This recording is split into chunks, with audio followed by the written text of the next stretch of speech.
Hello friends, this is the Sayonara Ichiban TV. Our video for today is about how to know if the person in front of you is a hypocrite, just pretending, or pretending to be kind to you, or that he is really kind. But before we get started, if you are new to my channel, kindly click the subscribe button to keep you updated on my next videos.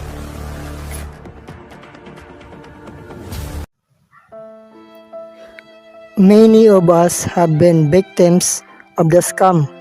Some have been victimized by fraudsters or tricksters, as if the debt is owed to them then will not be paid because the debtor is a fraudster.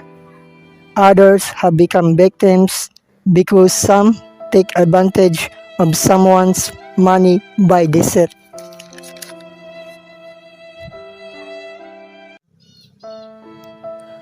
To know if someone is pretending to be nice or he is really nice, these are the things you should do.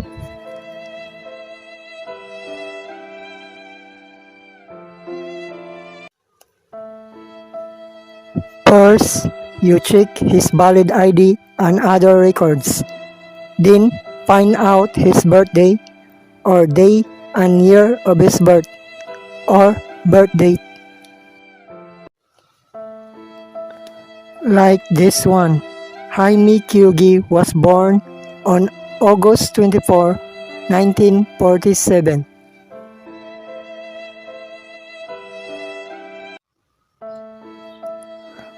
August 24 is a Virgo. 1947 is the year of the pig.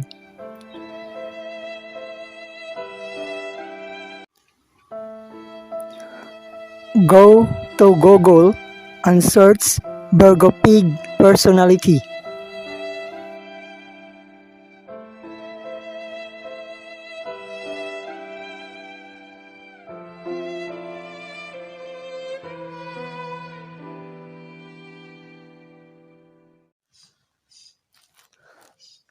And you can read the hospitable Virgo pig personality in Go to Horoscope, and go there and read it.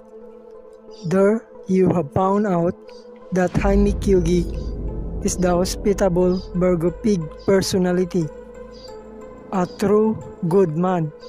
He is a good man that is hospitable.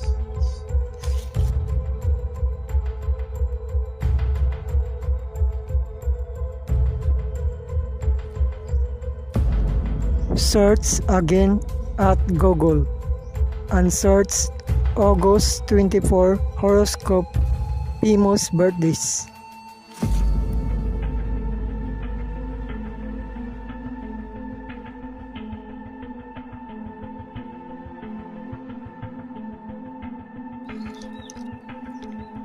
And then you will see the August 24 horoscope and zodiac and famous birthdays.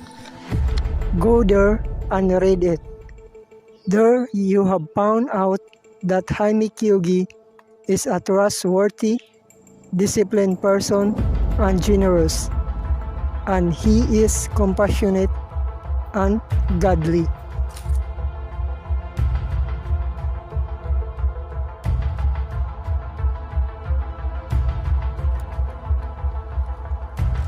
And search again at Google the year of the pig, www.chinesezodiac.com, and you can read the year of the pig Chinese astrology pig in chinesezodiac.com.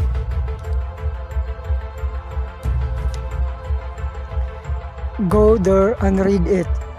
There you have found out that Jaime Kyugi is a part pig who was born in the year 1947, and you can read that Jaime Kyugi is worthy to become a leader or politician because he is a good person compassionate, hospitable, godly, and not corrupt.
Kumusta mga kaibigan? Ito ang Sayonara Ichiban TV. Ang video natin ngayon ay tungkol sa paano mo makikilala na ang taong kaharap mo ay plastic, nagpapanggap lang o nagpapanggap na nagbabait-baitan lang sa'yo o tunay na siya ay mabait.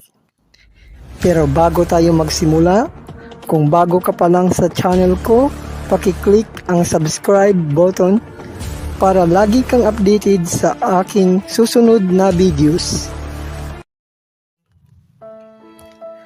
Marami sa atin ang naging biktima ng scam. Ang iba ay nabiktima ng mga manloloko gaya ng uutang sa kanila tapos hindi sila babayaran dahil ang umuutang sa kanila ay manloloko. Ang iba ay naging biktima dahil pinipirahan.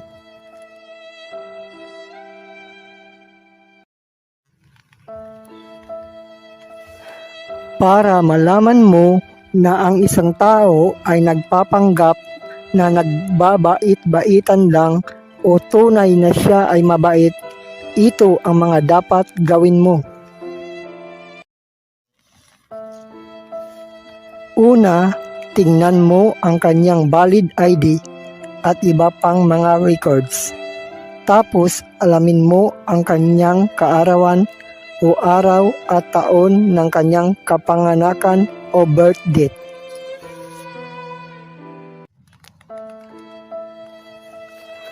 Kagaya nito, si Jaime Kyugi ay isinilang noong August 24, 1947.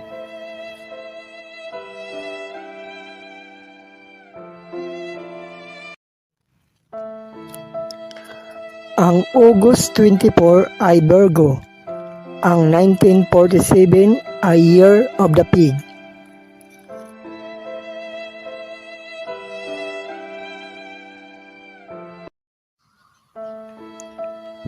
Pumunta sa Google at i-search ang Virgo Pig personality.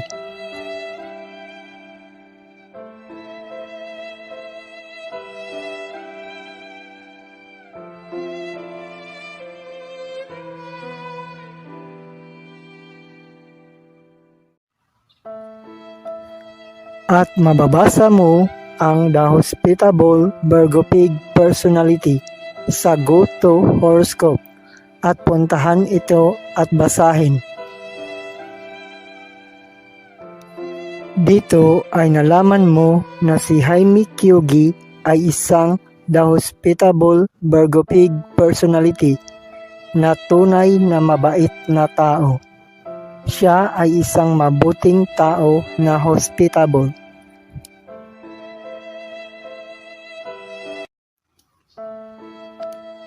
Mag-search muli sa Google at i-search ang August 24 horoscope famous birthdays.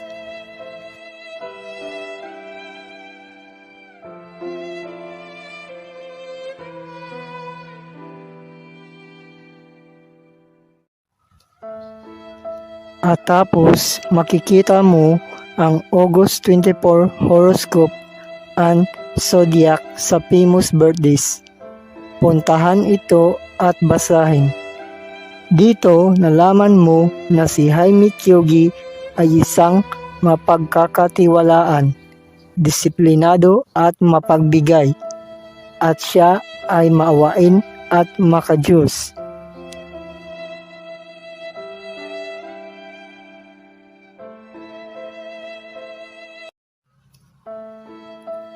At i-search muli sa Google ang Year of the Pig, www.chinesezodiac.com, at mababasa mo ang Year of the Pig, Chinese Astrology Pig sa chinesezodiac.com.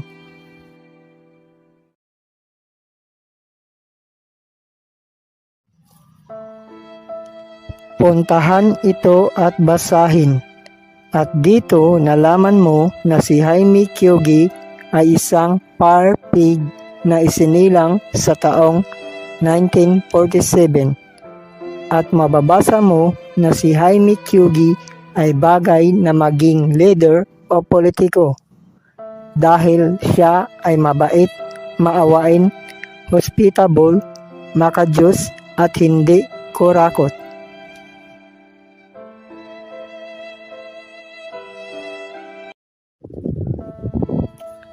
Mabuting paalala sa lahat, bago magtiwala sa isang tao, kilatisin sa ganitong paraan ang taong pagkakatiwalaan mo para hindi mabibiktima ng mga scammers at manloloko, para hindi ka magsisisi sa huli. At sa araw ng eleksyon, kilatisin sa ganitong paraan ang iboboto mong kandidato o politiko, para malaman mo agad kung sino ang tunay na mabait at sino ang nagpapanggap lang at sino ang kurakot na nagpapanggap na mabait.